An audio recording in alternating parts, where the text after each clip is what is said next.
Putting the lens on Grenada, its people and its possibilities. This is State of Affairs.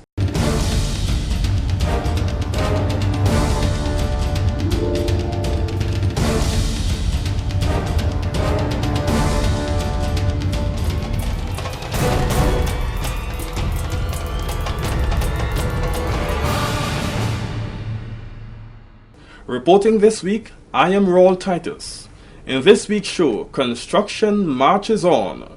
Road building in an area in Grand Bacolet for the first time in 60 years as CCC project picks up momentum. Sustaining the carnival vibes, the weekly Carnival City is launched, where many will go to whet their bacchanal appetite in preparation for the season. And the biggest party in sport comes to town. National Stadium in Grenada hosts the opening of CPL 2014 as we get set to go cricket crazy. Karen Moraine, Nisha Peters and Trevor Thwaites all report from the Grenada heartland when we come back.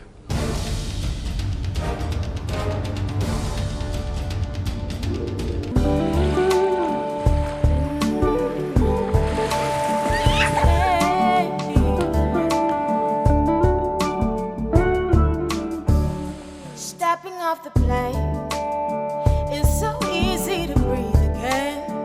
Life in the big city has finally took its toll, and it's been so long, but I'm finally home. And what better place to rest my weary bones than on this beautiful island where there's so much to see. Every corner I turn, there's something there to remind me of my beautiful nation and what it means to me. Not a thing out of place, that's what's special about it. And do you hear? It's the songs the birds are singing. Do you hear? It's a sound that's everlasting. There's no end in sight, just the beginning of our lives. Sweet Grenada, this is home, yes. And do you hear? It's the songs the birds are singing. Do you hear?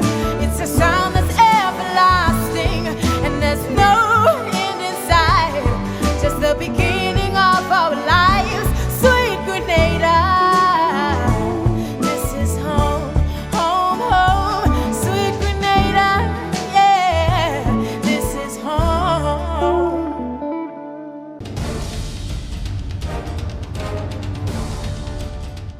Welcome back.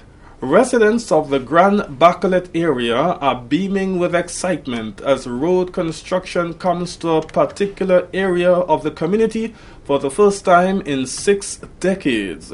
This, as what is popularly known as the CCC project, begins to pick up momentum once more, employing people and boosting the construction sector. Karen Moraine returns to the construction scene and reports on major activity underway.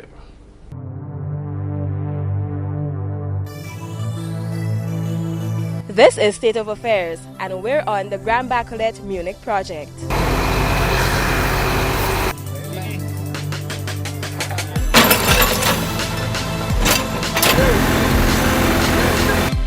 Since the return of Consolidated Contractors Company CCC to Grenada, this is the 4th project on the Phase 2 of the Agricultural Feeder Roads project being undertaken by the company.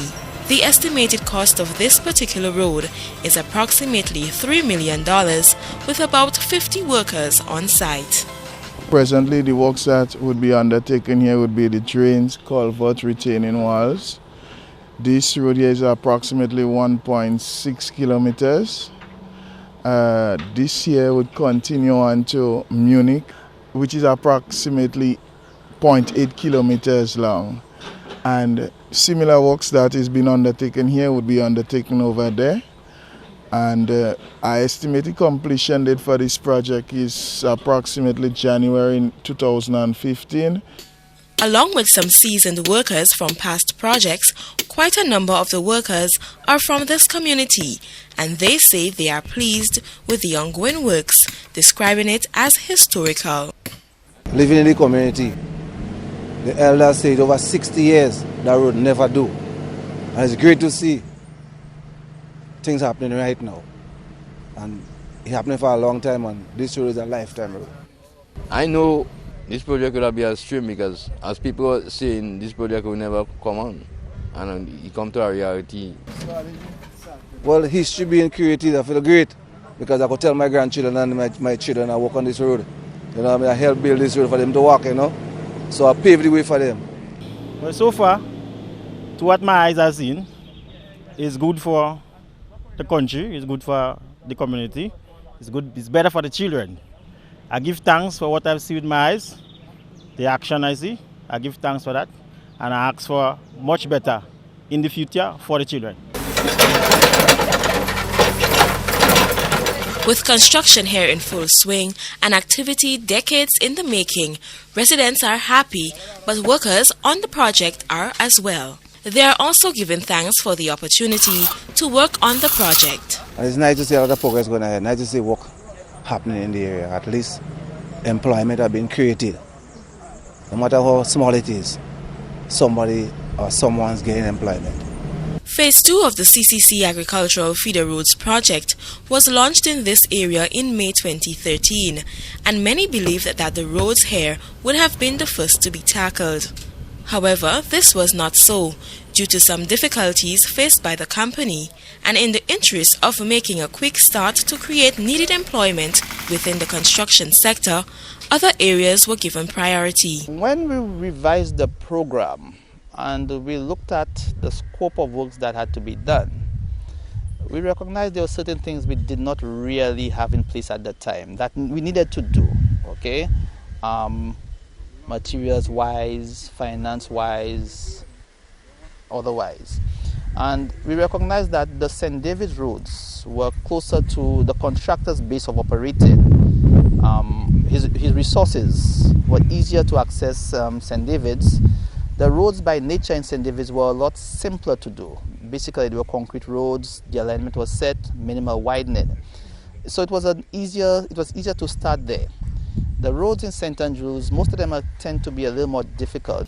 So far, under Phase 2 of the Agricultural Feeder Roads project, the Laurelland Estate Road, Mount Tranquil, and Mondelez to Mungazo roads, all located in the parish of St. David, are complete.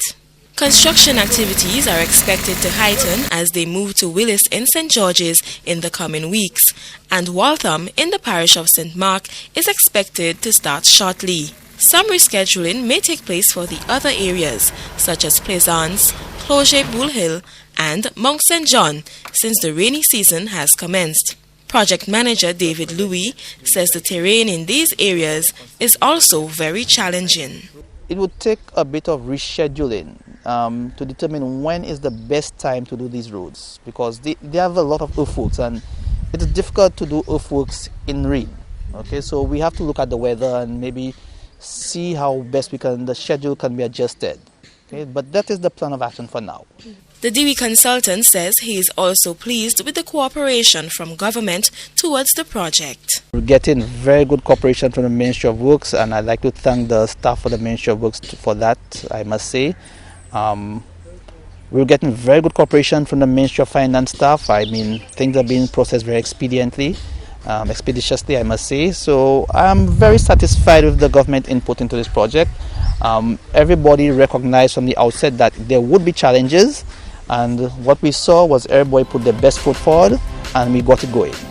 Signing off at Munich in St. Andrews, I am Karine Moraine for State of Affairs. These are the images from across Grenada. This is State of Affairs. More stories from the heartland after this.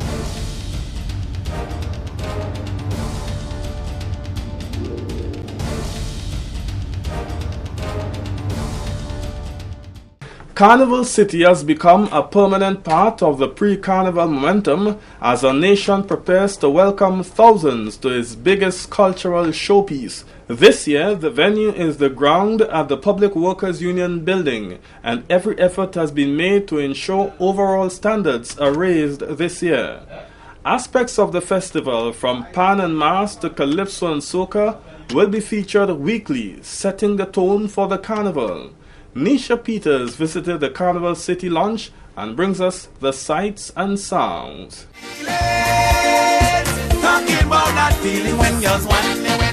We here at PW Car Park, which will be the new venue for Carnival City 2014. 220 women just to see what their response would be.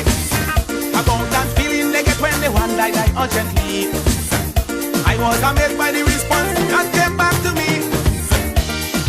It was a alluring ambience, flashed with lights, decked off with scenes of all things carnival. The launch of Carnival City on Thursday, June 12, was the start of what organizers claim to be the hot spot for this year's carnival celebrations. For the next 8 weeks, every Thursday from 8 p.m., the car park of the Public Workers Union building will come alive, featuring soca and calypso artists, mass bands, and new talent in the industry. This year's Carnival City is being organized by renowned entertainment promoter Wayne Waggity Redhead. In January of this year, 2014, I came in here and I looked at the venue and I said this venue could be a really nice place for Carnival City. And I wanted to do something called Carnival Village. And I went and I spoke to Mr. Achi, the chairman of the Spice Mass Corporation, and Ms. Shoma Wells. And they said to Todd Waggity that was a very good idea for Carnival City. So I went and I ordered the tent and we ordered the flooring. As you see, we have a really nice flooring here. We went and we ordered that. And tonight, here we are, Carnival City. The